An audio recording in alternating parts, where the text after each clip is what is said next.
They tried to sabotage my career. Without realizing I was the one signing their paychecks.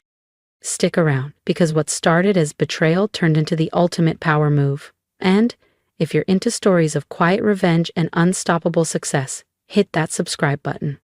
Money can't buy happiness, but it can fund the perfect revenge, especially when your toxic family doesn't know you're sitting on a $500 million fortune. I learned that the hard way just last month, when my own parents and brother tried to sabotage my career, not realizing they were targeting the owner of the company. I'm Melissa Tran, though in most business circles I go by Mel. Officially, I'm the newly appointed Chief Strategy Officer at Everland Dynamics, a cutting-edge biotech firm based in Seattle. What my family doesn't know? 2 months ago I became the company's majority owner, quietly acquiring shares through a series of discrete transactions using a private trust. The path to this moment started nearly 18 years ago, back when I was a quiet scholarship kid studying biomedical engineering at Georgia Tech. Meanwhile, my younger brother Ryan coasted through Stanford with our parents footing the bill. "Ryan needs support," Mom always said. "You've always been so independent, Mel." Independent didn't cover it. I juggled lab work, tutoring jobs, and coding side gigs to survive. Meanwhile, Ryan vacationed in Europe, proudly posting every wine tasting and yacht party. But I was patient, focused. I had a dream, and I knew it would all pay off eventually. And it did.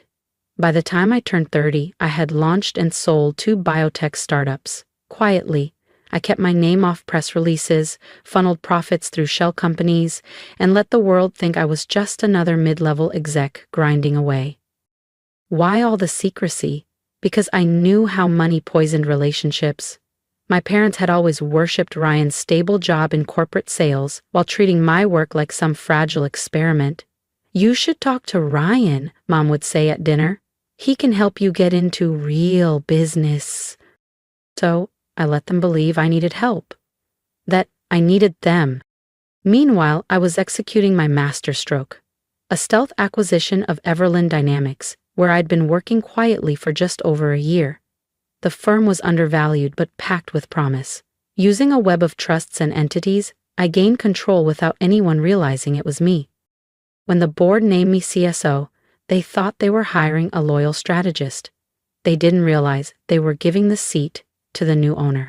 Ryan's reaction? Let's just say, it was delicious. "Must be nice to finally catch a break," Ryan said with a smirk during our monthly family dinner. "Though I hope you're not in over your head. Corporate leadership's a whole different beast than tinkering with science projects." Mom and Dad exchanged anxious glances. "Maybe Ryan could mentor you," Mom chimed in helpfully. "He's been managing teams for years, sweetheart." I smiled politely, suppressing a laugh. If only they knew about the acquisition papers locked away in my home safe. "I'll keep that in mind," I said calmly. But Ryan wasn't content with smug comments. My promotion had upended the family pecking order. He'd always been the golden boy, the reliable one with a conventional career, while I was the quiet geek who never quite fit.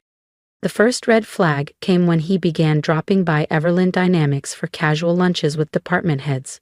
I watched from my office window as he joked with senior staff, feigning concern for his overwhelmed sister, subtly probing for any sign of weakness in my leadership. Then came the anonymous tips to HR.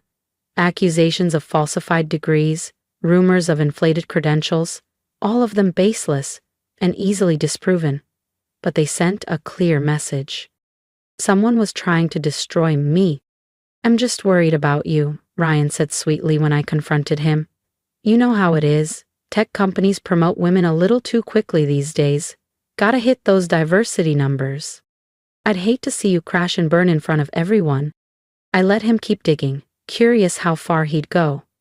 That answer arrived yesterday. Delivered in a sealed envelope to the board of directors.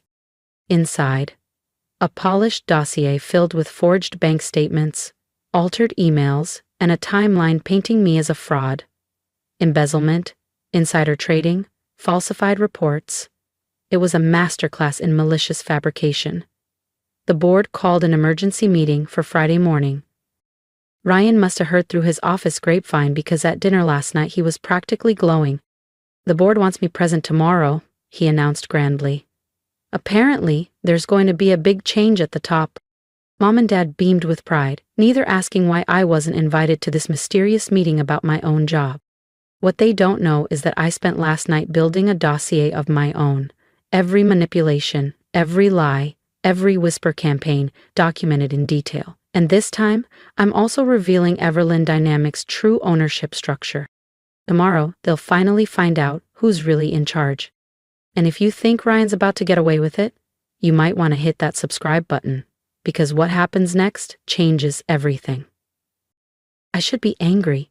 I should be hurt that my own brother tried to annihilate my career, that my parents eagerly RSVP'd to my professional execution. But sitting here in my home office, surrounded by printouts of forged bank statements and fake email trails, I feel surprisingly calm. Ryan's scheme, twisted as it is, handed me the perfect stage, a rare chance to confront not only his betrayal, but a lifetime of being underestimated, overlooked, and dismissed. Sometimes the best revenge is letting people believe they've won, right until the moment they realize they were never in control. The board meeting is set for 9 a.m. sharp. My family will arrive thinking they're about to witness my downfall. Instead, they're about to learn why you never bet against the quiet one in the corner, especially when she owns the table. The pieces are in place, the curtain's about to rise, and for once in my life, I'm actually looking forward to a meeting. I got to Everlyn Dynamics early that Friday, just to catch the show. Right on cue, at 8:45 a.m., Ryan strutted into the lobby in his sharpest suit. Mom and Dad trailed behind, dressed for a victory they didn't earn. "Is the board ready for us?" Ryan asked the front desk, practically humming with anticipation. His expression reminded me of the time he accidentally deleted my science project in 8th grade, the night before it was due.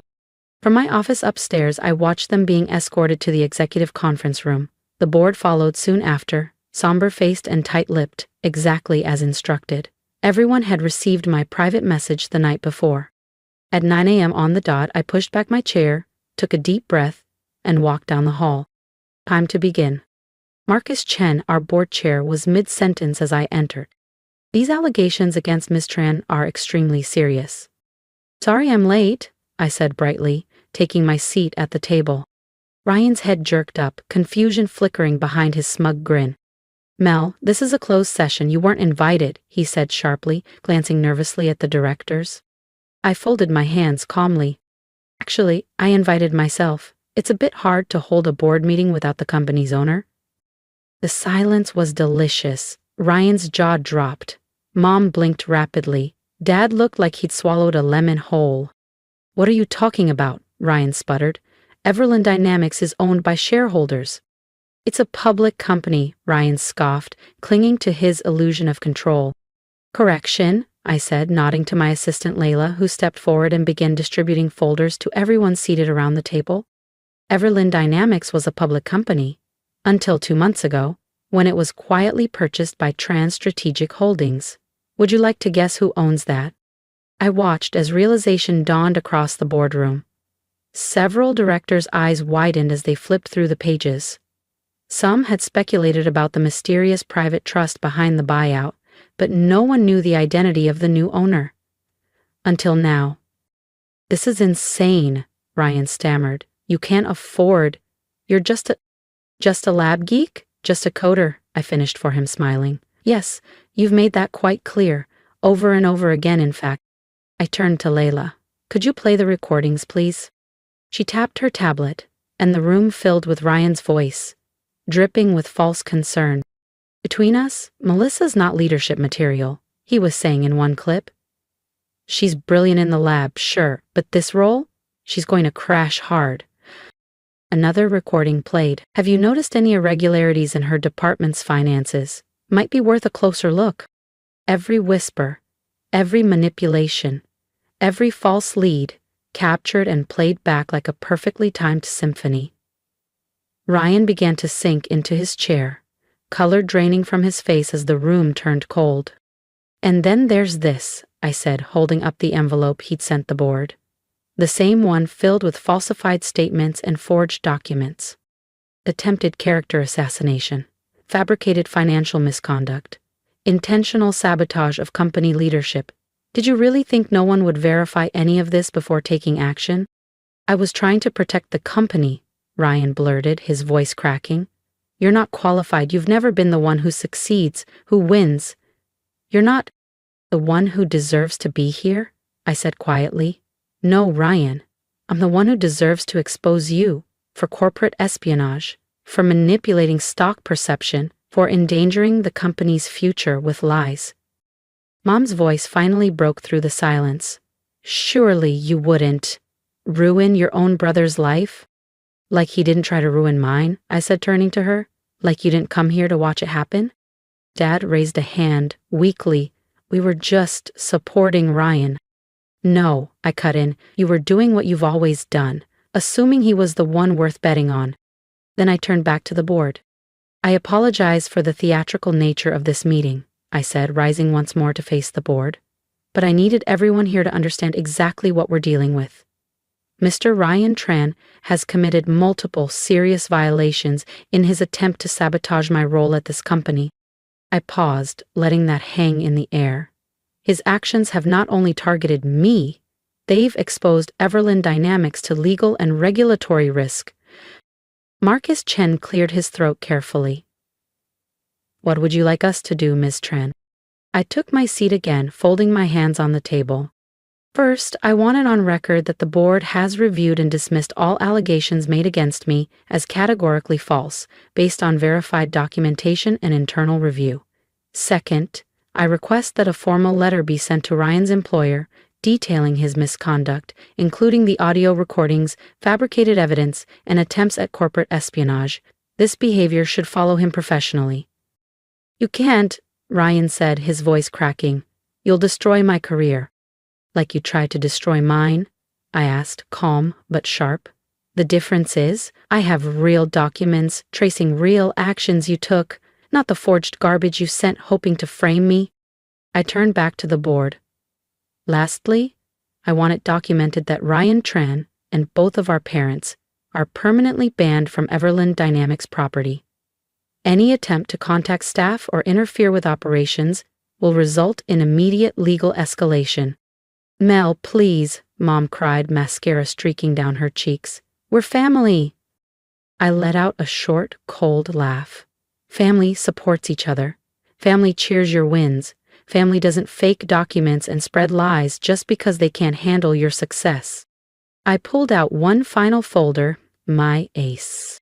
This, I said, sliding it across the table, is the acquisition contract for my first biotech company. Sold it for $50 million at age 27.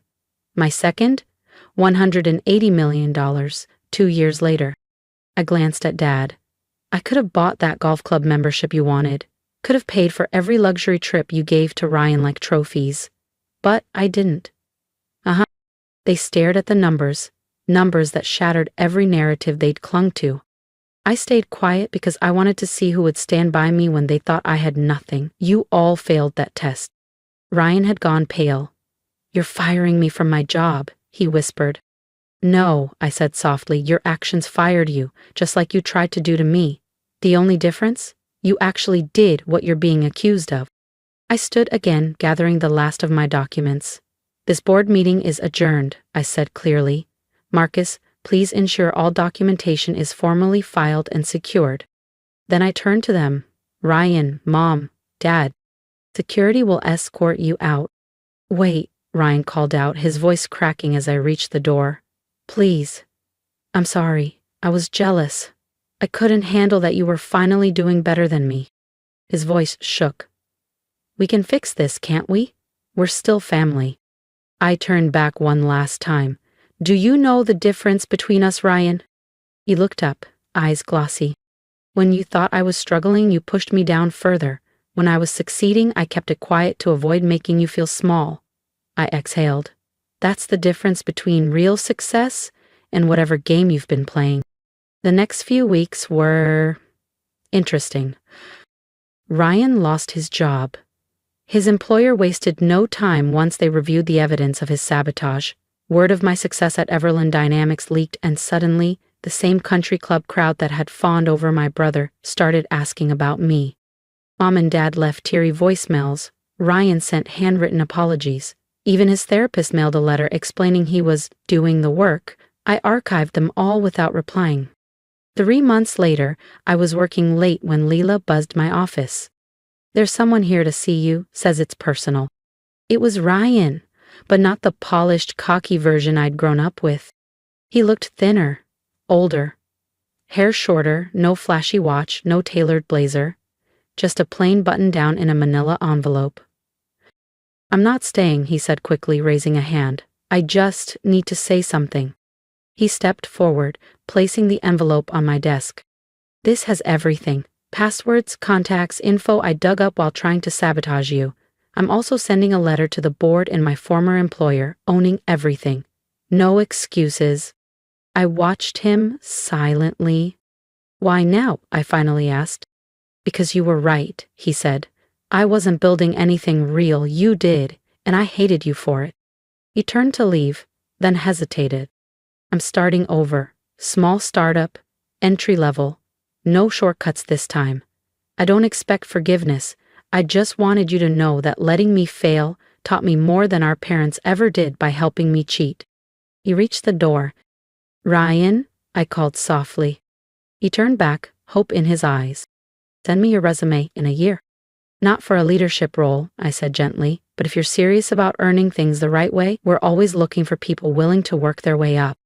A single tear slipped down Ryan's cheek, but he gave a small nod, collected himself, and left without another word. 6 months later, Everland Dynamics has surpassed even my most optimistic projections. We're developing life-changing biotech solutions, expanding rapidly, and creating hundreds of new jobs across the Pacific Northwest. Something real, something lasting.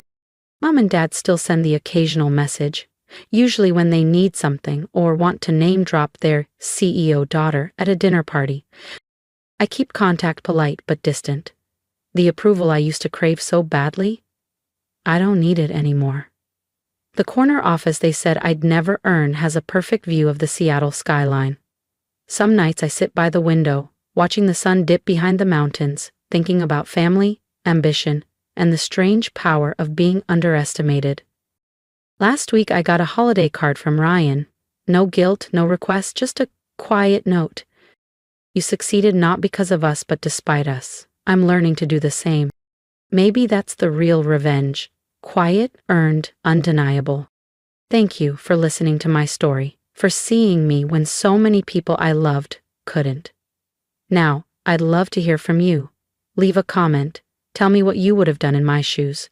Would you have stayed silent, fought back sooner, or maybe you've lived through something similar? Been the quiet one, the underestimated one, the one who had to build from the shadows while others took the spotlight. I want this space to be more than a story. Let it be a reminder that you don't need loud applause to validate your worth. Sometimes, your quiet resilience is your loudest strength. And if you're on your own journey right now, working late nights, being overlooked, underestimated, keep going. Keep building. Let your success speak louder than your pain. Support me by liking, sharing, and subscribing, not just for the next chapter of my story, but for yours too. Because if I've learned anything, it's this. Success isn't about proving people wrong. It's about proving to yourself that you were always right to believe. So, what's your story? I'm listening. And I hope the world is too, because it's your time to be seen.